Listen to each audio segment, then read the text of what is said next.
você que acompanha o Sabavlog. No programa de hoje você vai ver tudo sobre o coronavírus. Você vai saber a origem dessa doença que já se tornou emergência internacional. Os perigos que ela pode causar se chegar ao Brasil, você está sabendo nos noticiários. Aqui você vai saber hoje apenas como aconteceu, o que pode acontecer e se há vacina para esse problema e quais poderão ser as consequências. Qual a origem do vírus?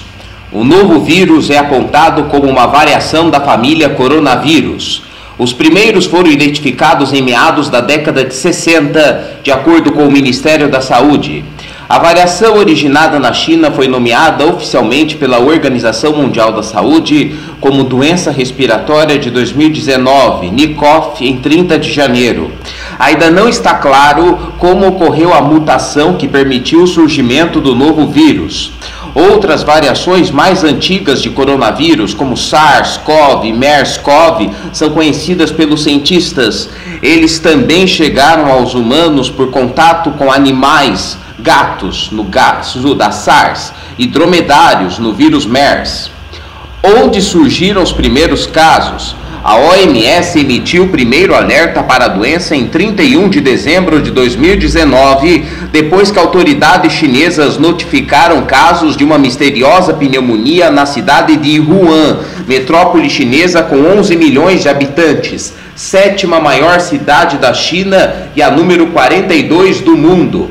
O tamanho é comparável com a cidade de São Paulo, que tem mais de 12 milhões de habitantes.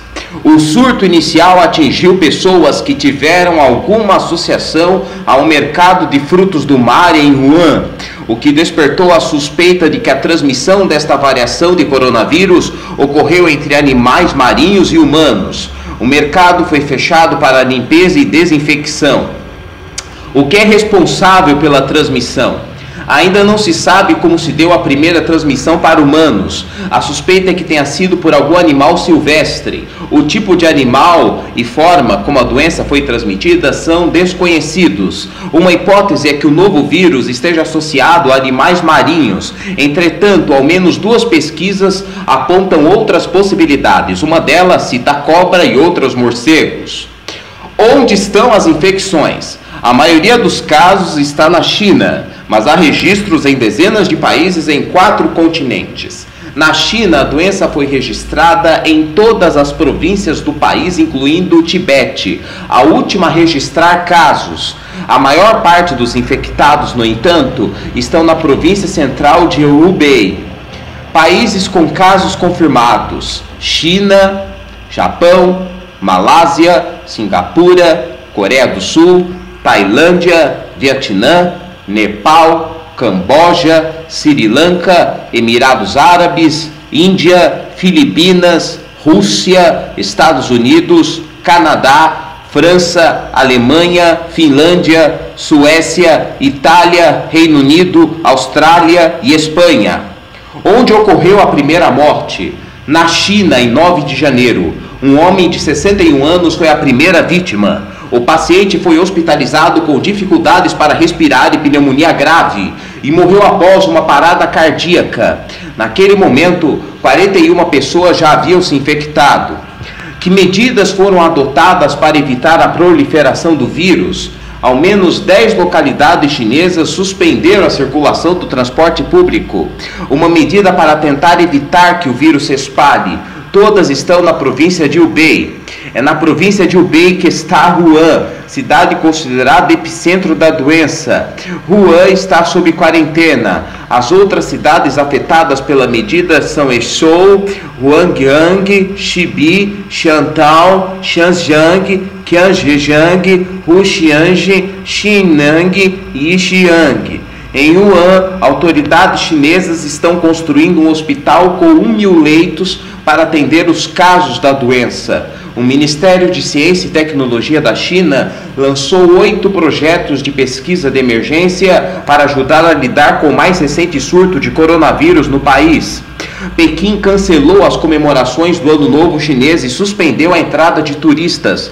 As festividades que seguem o calendário lunar começariam na sexta-feira, 24 de janeiro, e durariam uma semana. Como ocorre a transmissão?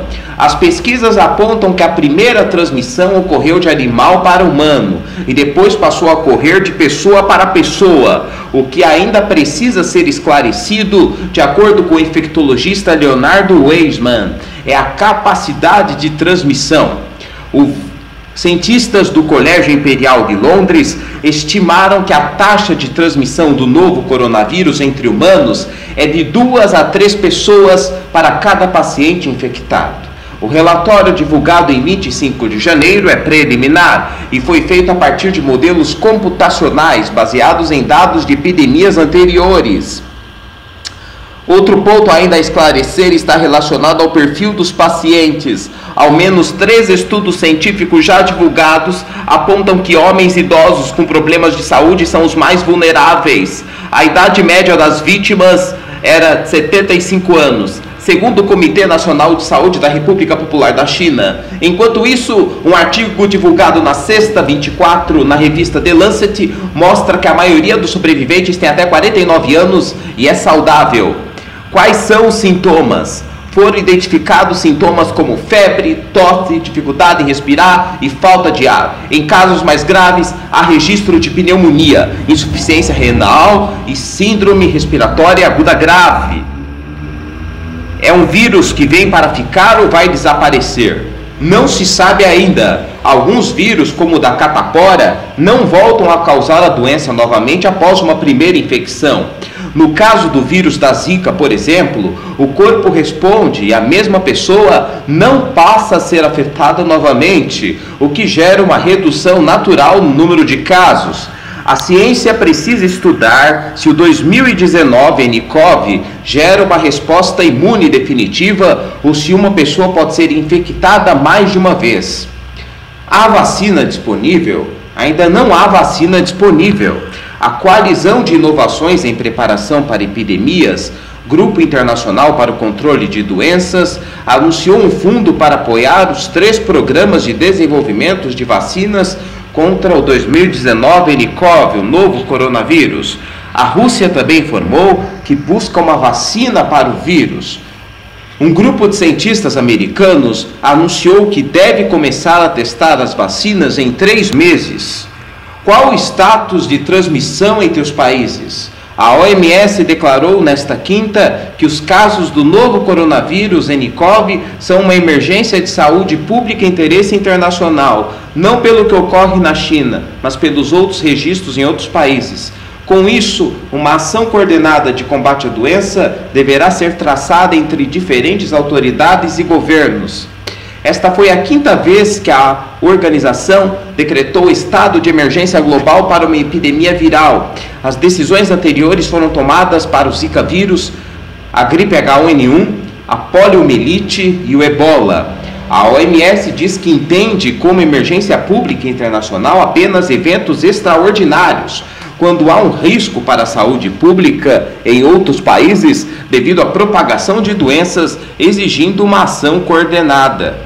Supõe uma situação grave, repentina, incomum ou inesperada, que tem repercussões para a saúde pública, além das fronteiras nacionais do estado afetado e que pode... Este foi o Sabavlog de hoje. Até o próximo sábado, se Deus quiser.